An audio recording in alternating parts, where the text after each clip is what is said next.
విద్యుత్ కొనుగోళ్ల విచారణపై deputy CM Bhatti Vikramarka కీలక వ్యాఖ్యలు చేశారు. ఈ అంశంపై జ్యుడిషియల్ విచారణ జరపాలంటూ బీఆర్ఎస్ సభలో కోరింది. అందుకు తగ్గట్లుగానే విచారణకు ఆదేశించామంటున్నారు భట్టి. విచారణ ప్రక్రియలో మేము జోక్యం చేసుకోవడం లేదు. వాళ్ళు అడిగిన సమాచారం ఇవ్వడానికి అభ్యంతరం ఎందుకు?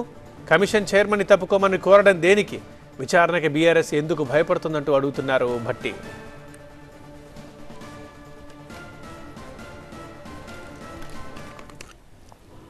సభలో చర్చ అంతా జరుగుతూ ఉంది. చర్చ జరిగిన అవకతవకలపైన ఉన్న వాస్తవాన్ని సభ ముందు పెట్టాం. సభ రాష్ట్రం అందరూ తెలియాలి. అప్పటి వరకు విద్యుత్ శాఖ మంత్రిగా పనిచేసిన ఆయన లేచి మాకు జ్యుడిషియల్ ఎంక్వైరీ వేయండి అని కూడా అడిగాడు. మీరు ఒకసారి రికార్డ్స్ తీసి చూస్తే అందరికి అర్థమవుతుంది. జ్యుడిషియల్ ఎంక్వైరీ వేయండి అని అడిగాడు. మేము మోర్ డెమోక్రటిక్గా ఎవరిని అగౌరవపరచాలని కించపరచాలని మోర్ డెమోక్రటిక్గా వారు అడిగిన దాని మీద సభానాయకుడిగా ఉన్నటువంటి ఆనాడు సభానాయకుడిగా రేవంత్ రెడ్డి గారు ముఖ్యమంత్రిగా సభ ఆలోచన ఆ రకంగా ఉంటే డెఫినెట్గా గౌరవిస్తామని చెప్పి జ్యుడిషియల్ ఎంక్వైరీ చేశారు.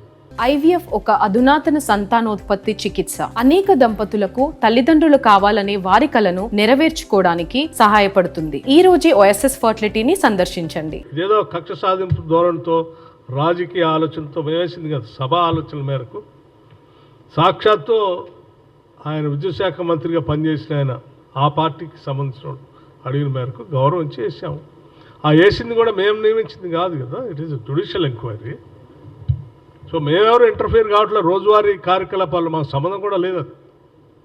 So it is a transparent judicial enquiry. One has to respect that. మీకేం వేరే ఏమన్నా సమాచారం వారు అడుగుతారు, మీరు ఇవ్వండి. దీంట్లో తప్పుపట్టాల్సిన అవసరం ఉంది, ఆయన దిగిపో అని చెప్పాల్సిన అవసరం ఉంది. అంటే ఎందుకు అంత ఆందోళన చెందుతున్నారు, ఎందుకు భయపడతా ఉన్నారు?